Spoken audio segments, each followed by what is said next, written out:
Once upon a time, there was a funky little band that encountered a macabre little book. The funky little band turned the macabre little book into a bizarre little show. And presto, they had an international runaway hit. The Tiger Lillies of London blew into New York for a 2-week run of Shockheaded Peter, which sold out nightly across the street from the Lion King.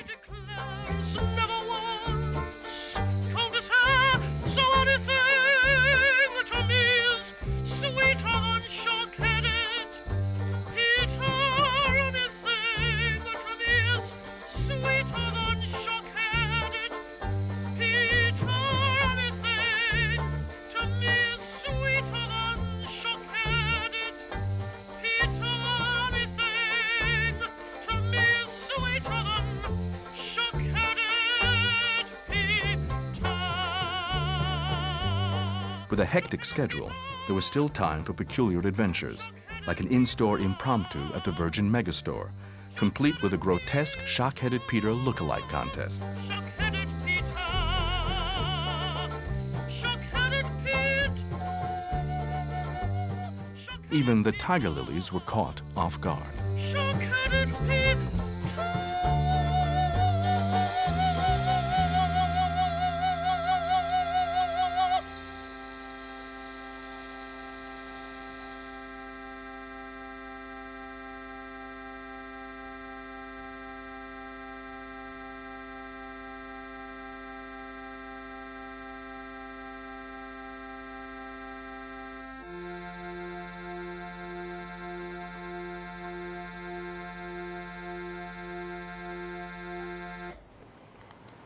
Now, we've got a hit show on Broadway, which is amazing. And I have no idea what it means or anything. Probably in a month's time I'll... It's fantastic though, because it's been full up virtually every night, and you can't want for more than that. Adrian. Thank you. Yeah, I don't know, it's fantastic. You know, you make this show and it was a very strange, funny, our funny little show. People saying, you know, here we are, ended up here, and, you know, we're still doing the same funny little show, and we'll do the funny little show somewhere else. So it's just nice to be, you know, nice to be liked, nice to be loved. When the children have been good. The book, Shockheaded Peter, is a 19th century classic from Germany. It's an anthology of cautionary tales for children ages 3 to 6 by the physician Heinrich Hoffmann. Suffice it to say, he was no Dr. Spock. The droll tales promised on the title page are ghoulish vignettes of childish crimes and violent punishment. They shall have pretty things that Merry Christmas always brings, but naughty romping girls and boys who spoil their pinafores and their toys. Such as this shall never look. For the Tiger Lillies' Martyn Jacques, who has been writing sweet lullaby tunes to evil texts and performing them in raffish dives and cabarets for years, discovering Dr. Hoffmann was like finding a long-lost soulmate. Between shows at the Jewel Box New Victory Theatre, the Tiger Lillies performed at PS 122, an alternative art space in downtown Manhattan, where their gritty edge fit right in.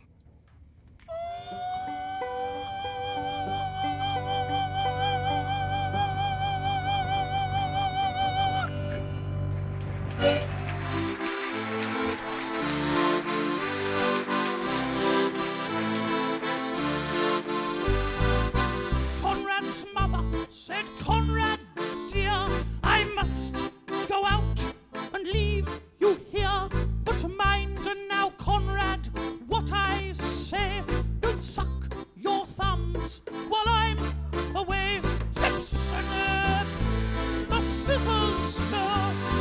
Conrad, rise out. Oh, Snipson, they go so fast, and Conrad's thumbs will be off at last. Well, Mama had scarcely turned her back when the thumbs were in. Alack, alack, the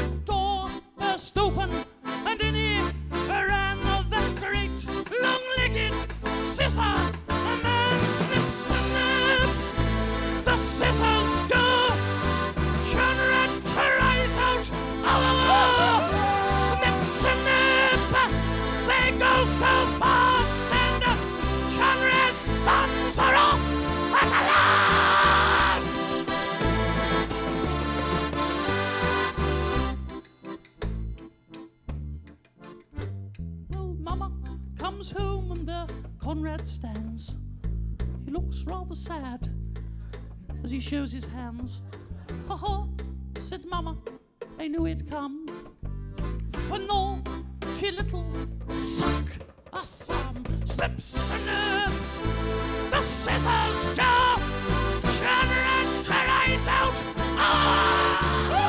Rips a nerve, they go so fast, and Conrad bleeds to death at last. Snip, snip, snip, snip, snip, snip, snip, snip, snip, snip. Every day of Martyn's life, every minute of his day, is part of his act. Facts, in quotes, must be taken with a grain of salt. What's your favourite colour?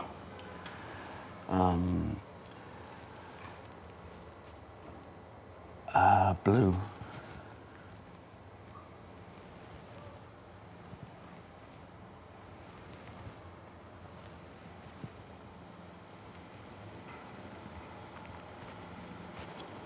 What's your mother's maiden name? Eileen Muriel Hemp.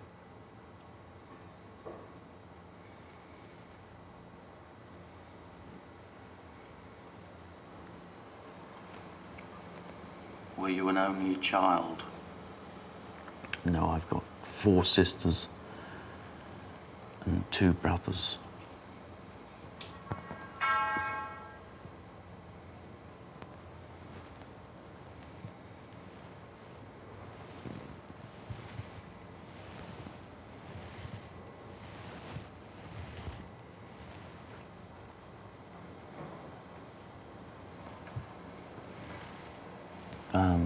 I was born What town are we in? Slough. But that's where I was born. But What are you doing here? I'm doing a show called Shockheaded Peter at the New Victory Theatre on 42nd Street. What is your profession? I'm a singer, an accordion player, and I write music.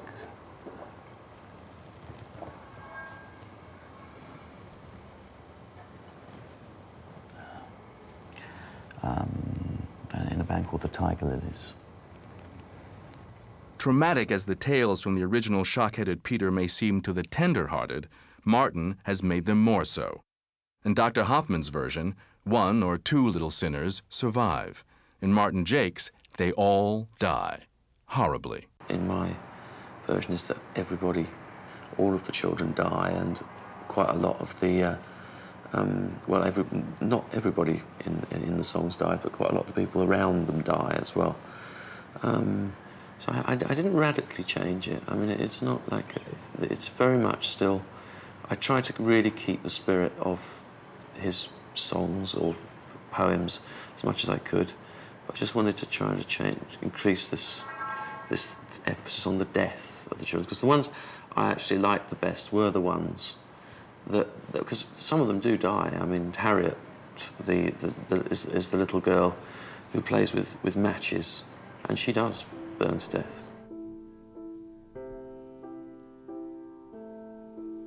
Meow. Meow. Thomas makes me try to tell what foolish Harriet did befell. Mama and nurse went out one day and left her all alone to play. Well, on the table, close at hand, a box of matches. Chanson stand. Mama and nurse had told touched them, they would scold her. Harriet said, what a pity, because when they burn, they are so pretty. They crackle so, they spit and flame. Man and nurse too often do the same. So she would not take that advice. She lit a match, it was so nice. Crackled so, burned so clear, exactly like on the stage here. So she jumped for joy, she ran about, she was too pleased to put it out. Well, a pussycat saw this and said, naughty, naughty, naughty miss. Meow, meow, meow, meow. She's burnt to death, and I would have told her so. See what a dreadful, dreadful, dreadful thing. The fire has caught her apron a string. She burns all over, she burns everywhere. She burns her nose, her arms, legs and hair, till she's got nothing left to lose except her little scarlet shoes. And only these are found amongst her ashes on the ground. Meow, meow, meow, meow. She burned to death, though we told her so.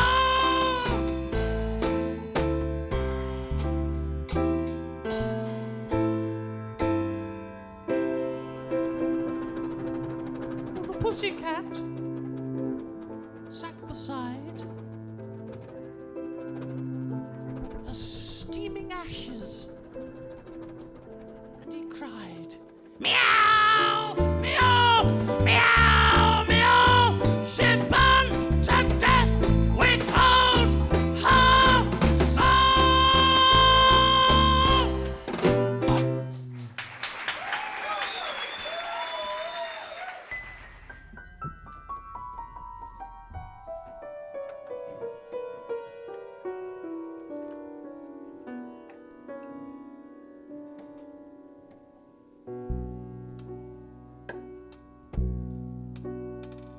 Appalling as Martyn's lyrics can be, the tender simplicity of the melodies and his disembodied falsetto singing give the songs a haunted, longing quality. Listeners are kept off kilter. They don't know whether to laugh or cry. Beat me till I'm black. Beat me till I'm blue. I will love you. Beat me till I cry. And beat me till I die. I will love you.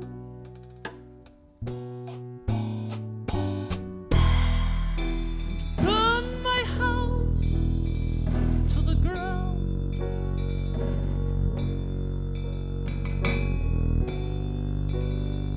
I will not make a sound. Beat me till I bleed. Beat me, yes indeed. I will love you.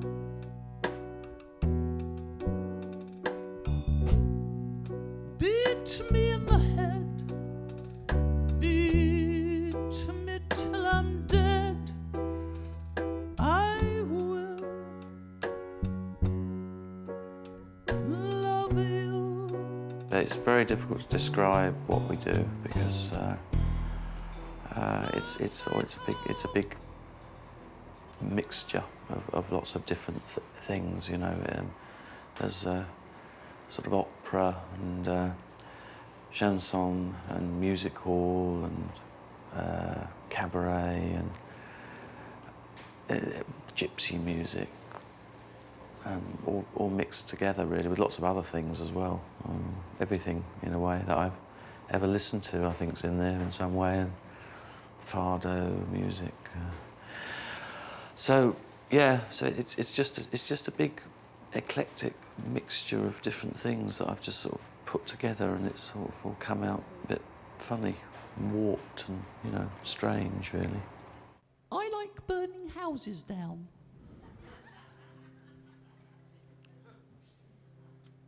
And factories as well. I like burning anything. Burning things is swell. Libraries and museums, both of them have fell. I like burning anything, this the truth I tell. I would like to start it as a fashion trend amongst the young people. Then the world might end. Wouldn't it be fun to ring the funeral bell on our civilization and watch it burn in hell? Start a fire, start a fire, start a fire today. Burn it, burn it, burn it all away. Fire! Fire! In the summer I like to go to the countryside, where I burn a forest down, I watch it burn with pride. Isn't nature wonderful? It makes things so dry. Burn it, burn it, burn the countryside. Start a fire, start a fire, start a fire today. Burn it, burn it, burn it, burn it, burn it all away. Fire! Fire! It makes me sad to see young people dance. They could burn the discotheque down, they've got every chance. Then they'd get themselves into the news. Burning things can make you famous too. Start a fire, start a fire, start a fire today. Burn it, burn it, burn it, burn it, burn it all away. Fire! Fire! Fire!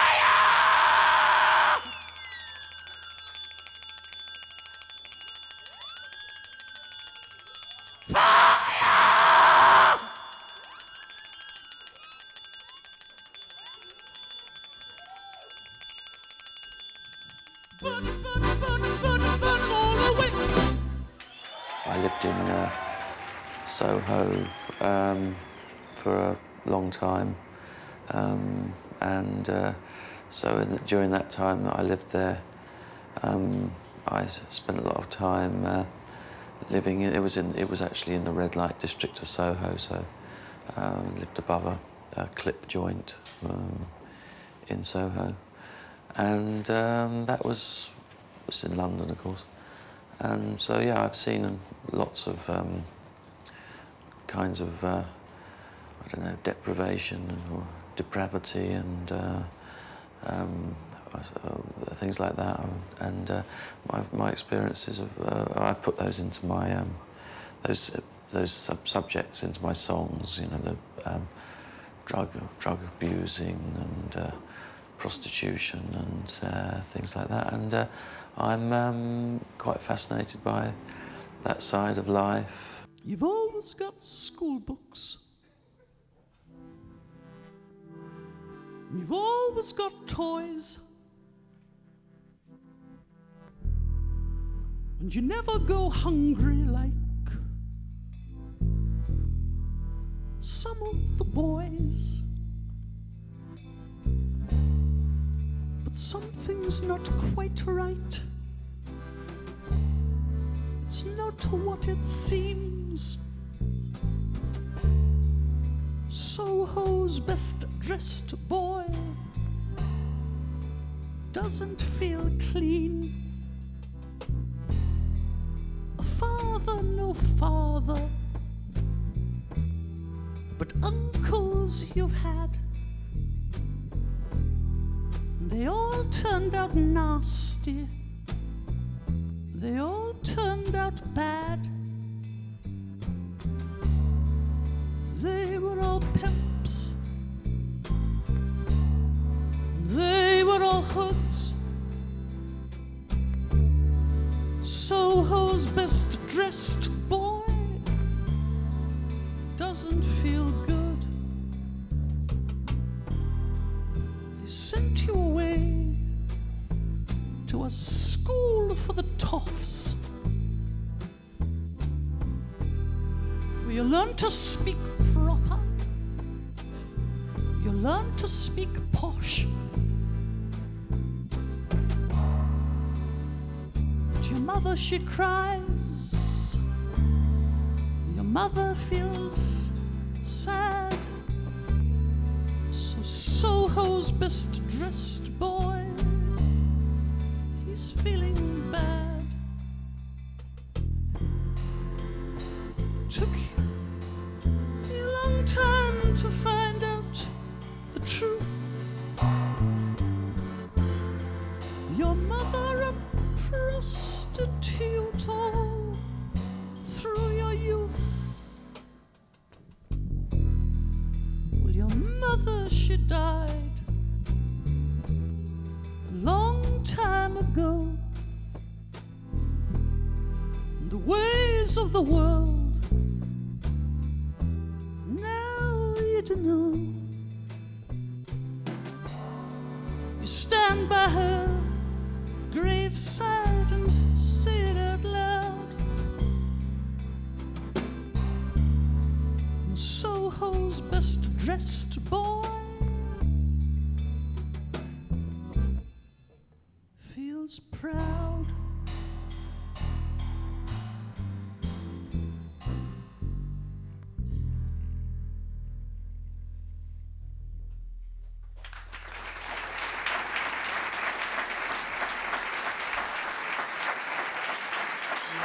It has been said quite a bit that the three of us are quite different. Aid's quite serious, I think, and other your things. ear over there. I'm quite happy-go-lucky.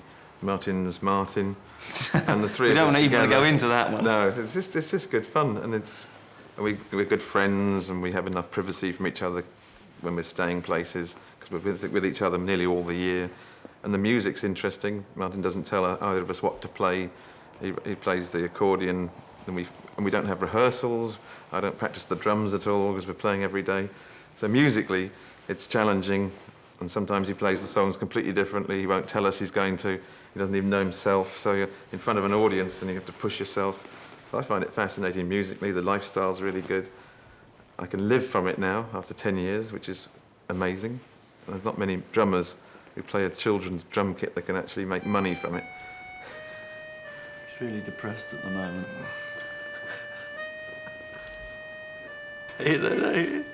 Really depressed at the moment. I found a revolver under his pillow the other night.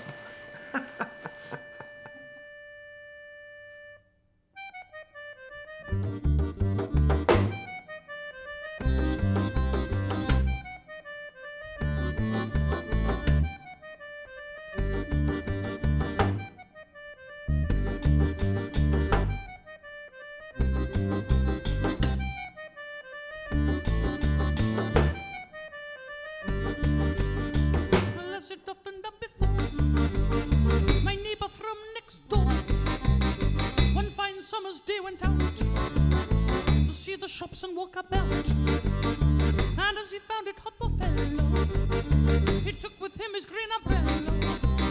When Edward noisy little wag, he came out and waved his flag, and William came in jacket trim and brought his wooden hoop with him, and Arthur brought his toys and joined the other bully boys. Well,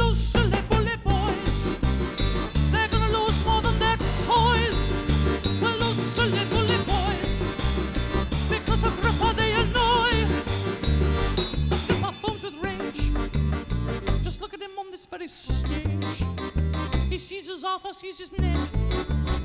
He smashes all their tiny heads. Then they don't scream or call. They are corpses, one and all. 3 little corpses in a row. They're all dead from head to toe. Well, those silly bully boys, they're gonna lose more than their toys. Well, those silly bully boys, because of Ripper they annoy. Well, those silly bully boys, they're gonna lose more than their toys. Well, those silly bully boys, they're all dead little boys. Dead, dead little boys. I just feel personally that we spent 10 years playing in London and never really, until the last year, after doing Shockheaded Peter in London, as the Tiger Lillies, you can play for 10 years, never get written about, never get anything at all, really. And then to come somewhere else, and especially New York, where it's a big city like London, and I thought it'd be very tough because there's so many things happening. And then suddenly, obviously, someone's done a very, very good job in publicising it, which is fantastic. It's a good show as well. But normally we go somewhere with the Shockheaded Peter. First night, they have to give away lots of tickets, paper it, and then all those people will then go and speak about it. By the end of the first week, it'll be picking up. But here, it was full and sold out straight away. So the people here are fantastic, and I want to see something different, and I've no idea what it is at all. But Yeah, we've got a clue, really. I don't know what's going on. I'm just too depressed. I've only got 22 hats, 17 pairs of glasses, 3 new suits, and a nice green tie.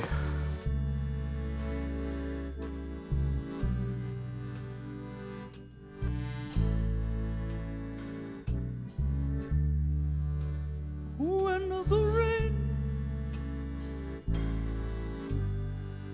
goes tumbling down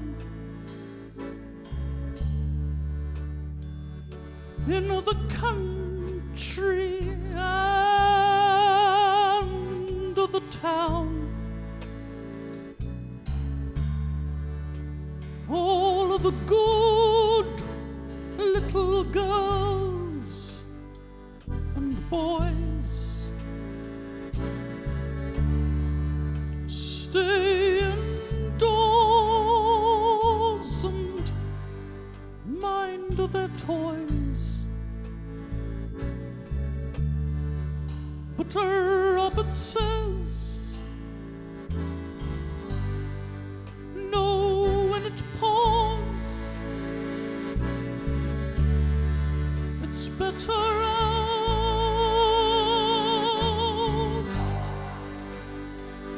of doors. Well, a rain it did, and in a minute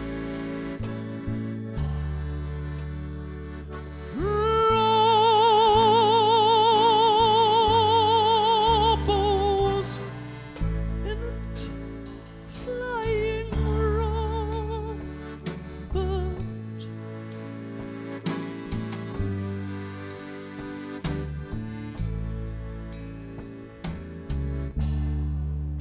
See the wind, well, how it whistles through the flowers and the thistles. Well, it's caught his umbrella. Up he flies,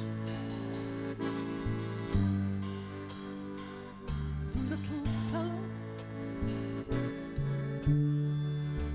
Up he flies into the sky where no one hears his screams and cries, flying Robert.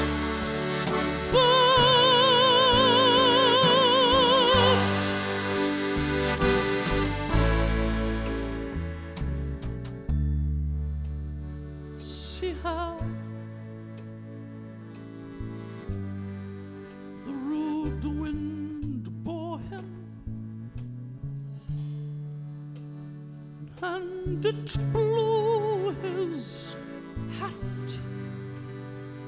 before him. Well, he's reached such a height, he is almost out of sight, and where he went and where he fell, no one yet can tell. But one thing is plain. He was never seen again flying. Robert. In the beginning, we sort of just played, I think, about once a month in a little club. Someone who was encouraging new bands. It was very intense. There wasn't any sort of humour particularly in it. It was, as there is now, or theatrical things. It was very intense. People used to cry, and I think all of us, including, well, mainly myself, was just trying to actually play with Martyn, and to actually just play what was necessary, and to support the accordion and the voice, and not to show off or anything like that. That was the first few years, really. Didn't make any money, but it was good. And then we started doing more pubs, and they were more like a boxing match with the audience. There was a man screaming, a man playing a double bass, which isn't that loud anyway, and a funny drummer, and we're playing in a bar, and everybody's in there on a Friday night just wanting to have a drink. And it was just, you know, like, they couldn't chat up the women or talk about work, you know, without with this band screaming in the corner. But that's a really good training. And then we started to gyrate towards the theatre more. Gyrate? Gyrate? Can I use gyrate? I don't think, well, yeah, okay. What's the other word I'm looking for? Gravitate? We started to gravitate towards the theatre more. And that's what I've spent most of my career doing, really, just playing in bars, drunk with to lots of drunk people and strange artists, and it's a very hard life, you know, very hard. You sort of you have to scream really loudly, and because the PAs were you usually the amplification was really bad in lots of these places, and people would be talking, but you know, I screamed. I was a madman standing in the corner with my accordion, and people liked it, you know, and they liked me. And then eventually, you know, as somebody one day came into that bar and saw me and said, well, you know, this is I like this, and you know, he was a producer, and his name was Michael Morris, and he took me in to do Shockheaded Peter, and that's really why now we're becoming, I suppose we're becoming successful now, and that's really because of him. But you know, but the real thing is that I actually went out and did it. You know, yeah, that's the thing. Because if I hadn't actually gone out there into all those bars and played, no one would have ever heard me. So that's the thing you've got to do, really. I think, you know, you've got to go out there and do what you do, and if you go out there with a good attitude of trying to do something different, then you can be as successful as me.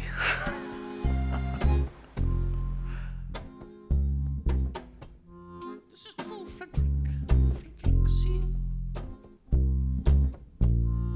A horrid, wicked boy was he.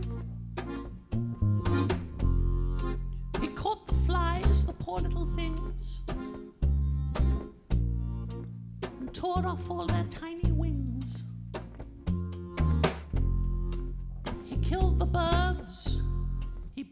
chairs.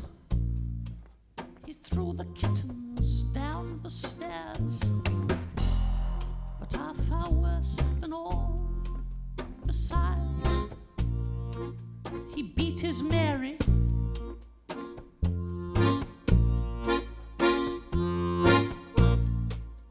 Till she cried.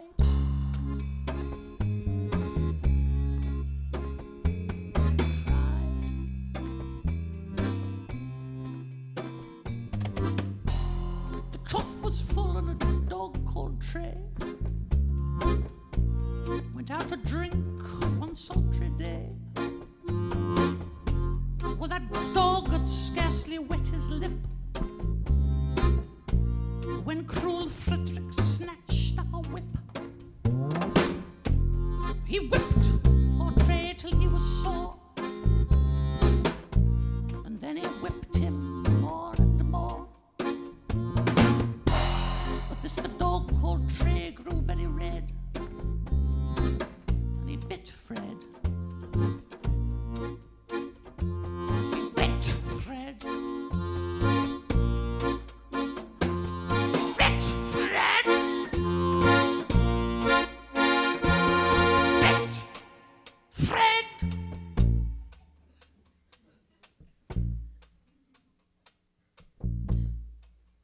Till he bled.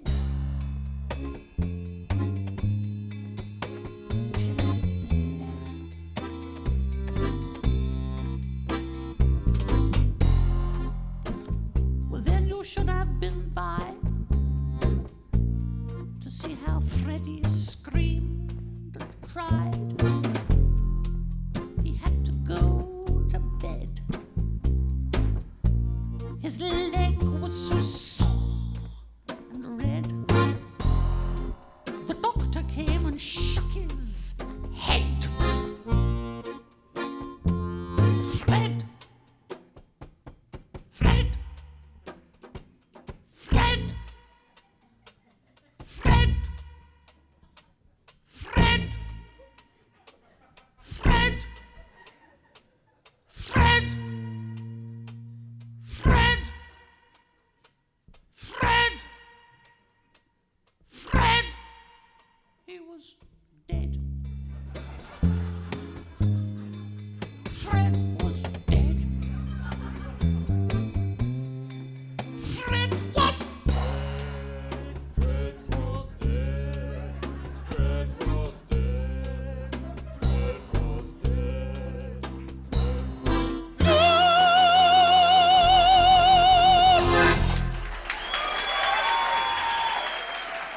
Why do we dress like this? Because we're bored and we go around shops and buy Yeah. things. No, it's you know, you buy clothes that seem to fit your personalities, and when your personality is defined by making music like this, you end up, you know, trying to look different and buy clothes that are suitable. I've also got a pet hate for seeing musicians playing in a scrappy old pair of jeans and a t-shirt. Just doesn't suit me, and I like to look. Everything I'm wearing, apart from the shoes, I've bought while I've been in New York, and from a flea market or a junk shop or something, and it just looks a bit different. And I look terrible in. I'm 41. I look terrible in jeans, and you dress like that all the time, don't you? Yeah, well, you're not 41, are you? I don't know. I just look like looking sort of old-fashioned and a bit sort of gypsy-ish, and you know, a bit cabaret, and you know, it's sort of old, but at the same time, a little bit, you know, eclectic and strange and ambiguous. Because it's, yeah, you know, I've got this, you know, which is a bit, just trying to look, you know, interesting and failing, I suppose.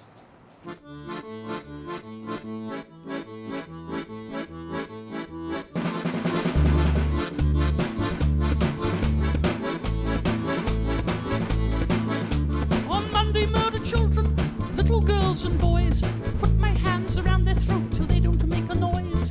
Tuesday, torture animals, pull off small birds' wings. Watch them as they bleed to death, then they don't sing. Wednesday, defecate upon the priest's front door. If the priest the plane, I just do it some more. Thursday, Molotov, the local orphans' home. Love those little orphans, charred down to the bone. I'm terrible, terrible, shouldn't be allowed. Sing my songs of filth to a decent crowd. I'm terrible, terrible, shouldn't be allowed. But when I do offend someone, it makes me feel so proud. Fridays I sodomize tender virgin nuns, tie them up, leer at them, and then I have my fun. Saturday, stand and sing my sad, sick songs to anyone who'll listen, who in the head is wrong. Sunday, day I love the best. I rape, murder, pillage, while other people rest. I'm terrible, terrible, shouldn't be allowed. Sing my songs of filth to a decent crowd. I'm terrible, terrible, shouldn't be allowed. But when I do offend someone, it makes me feel so proud. Martyn's music. Ooh. Yeah, but he's a musician. I told you I was. Ah. Oh, what's Martyn's music? It's nice. It's simple. Very simple. But it can do a lot of things. It can be emotional and then very crass. And it can be very profane and very sacred. It can be, you know, it has the sort of, you know, it can be things at the same time. It can be very sort of moving and very funny, but it's usually very something. It's not really. It's never very comfortable for the audience. Hopefully, it's never very comfortable, and hopefully, it's not just pedestrian. Hopefully it's something, you know, different and unlike anything that people have heard.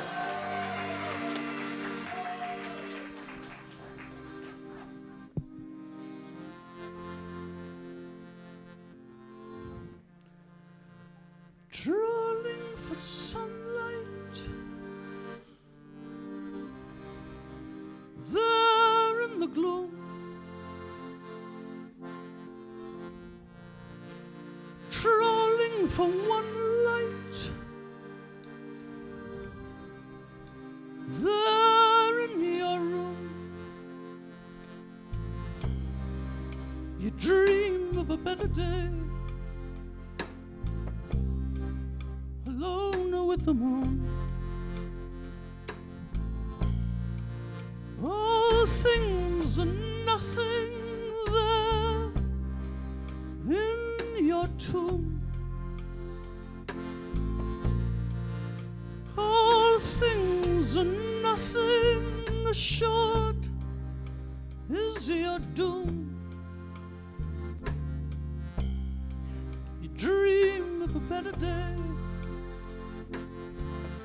alone with the moon.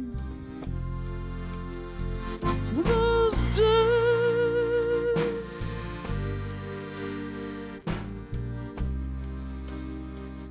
they're coming soon.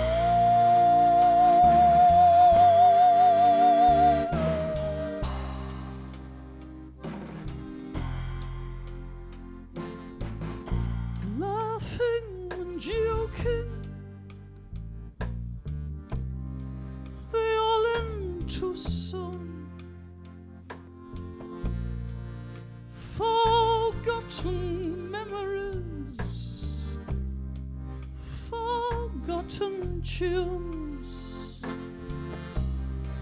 You dream of a better day, alone with them. It was a grand 2 weeks, but home for this itinerant trio was the road. Time to pack up for Munich, for Tel Aviv, for Australia, and other destinations. Time to be moving on.